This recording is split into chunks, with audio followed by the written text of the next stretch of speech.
ಈಗ ದೇಶದಲ್ಲಿ ಒಳ್ಳೆಯ ಯೋಜನೆ, ಜಗತ್ತಿನ 4ನೇ ಆರ್ಥಿಕ ಶಕ್ತಿಯಾಗಿ ಅಧಿಕೃತವಾಗಿ ಅಂಕಿ ಸಂಖ್ಯೆಗಳು ಪಬ್ಲಿಕ್ ಡೊಮೈನ್ದಲ್ಲಿ ಅವೈಲೇಬಲ್ ಇದ್ದಿದ್ದರಿಂದ ಅನೇಕ ತಿಂಗಳುಗಳಿಂದ ನಾವು ಹೇಳ್ತಾ ಇದ್ವಿ we are 4th largest economy ಅಂತ. Now it is officially declared that India is the 4th largest economy. India is the 4th largest economy of the world. We are going now ಅತ್ಯಂತ ಶೀಘ್ರದಲ್ಲಿ we are going to become the 3rd largest economy.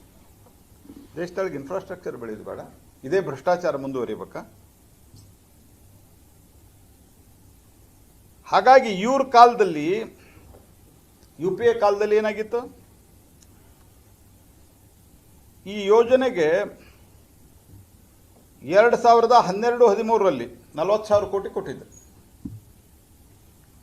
ಭಾಳ demand ಇದ್ದರೆ 2013-14ರಲ್ಲಿ ಅದನ್ನು 33,000 ಕೋಟಿ ಗಳಿಸಿ ಅದನ್ನು ಖರ್ಚು ಮಾಡಲಿಲ್ಲ. ವೈ? ರಿಪ್ಲೈ ಇದೆ ನಿಮ್ಮ ಹತ್ರ. Mister Siddaramaiah and DK Shivakumar, Rahul Gandhi ಅಂತ ಅಪ್ರಬುದ್ಧ ಪಾರ್ಟ್ ಟೈಮ್ ರಾಜಕಾರಣಿಯನ್ನು ಖುಷಿಪಡಿಸಲಿಕ್ಕೆ ಹೋರಾಟ ಮಾಡ್ತಾ ಇದ್ದೀರಿ.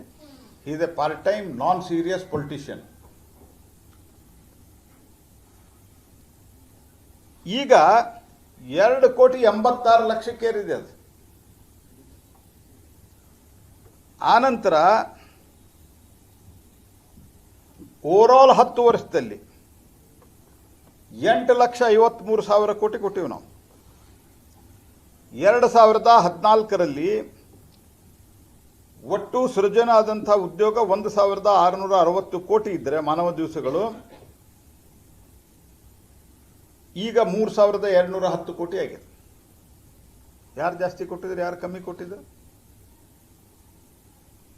ಕೇಂದ್ರದಿಂದ ಬಿಡುಗಡೆ ಆದದ್ದು 8.53 ಲಕ್ಷ ಕೋಟಿ ರೂಪಾಯಿ